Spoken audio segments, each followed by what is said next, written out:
এবার আমরা যে ঠাটটায় যাব সিঞ্জিনি গাইবি, সেটা হচ্ছে পোল্যান্ড ঠাট। পোল্যান্ড ঠাটের মধ্যে কোন একটা স্বর বিকৃত সিঞ্জিনি আছে? পরিমা আছে, তাহলে বাকি সব শুদ্ধ স্বর, এটা আমরা জানি।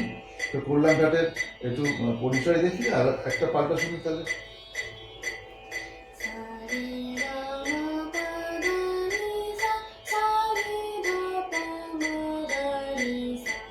হুম,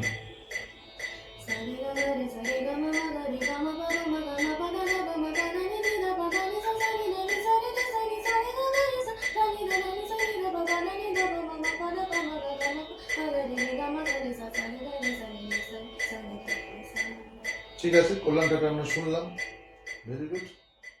তো আমরা পরের ঠাটে যাব, এটা হচ্ছে ঠাট সারসাঙ্গি বা নটভৈরব।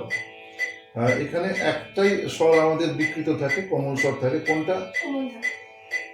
তাহলে কোমল দা হচ্ছে থাকে, আর বাকি সব শুদ্ধ স্বর।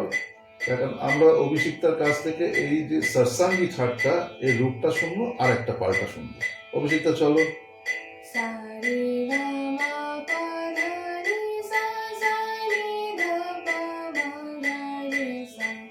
সারসাঙ্গির উপরে একটা পাল্টা শুনে নি অভিষিক্তা।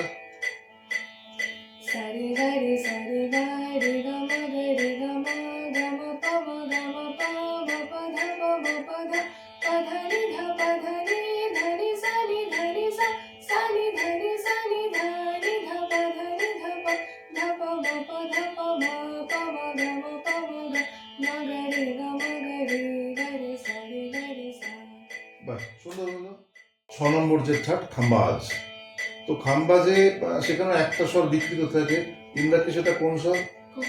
কোমলনি, বাকি সব শুদ্ধ স্বর আমরা জানি। তাহলে খাম্বাজের পরিচয় মানে রূপটা খালি, আর তার সঙ্গে একটা পাল্টা আমরা শুনে নিই ইন্দ্রাক্ষীর গলায়। চলো।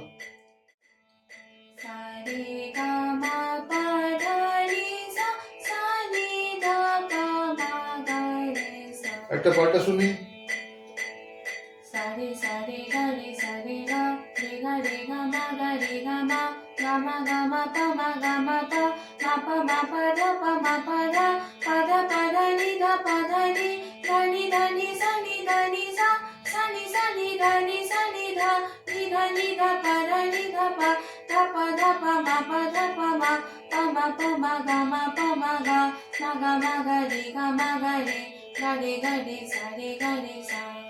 ফাইন, থ্যাংক ইউ সবাইকে।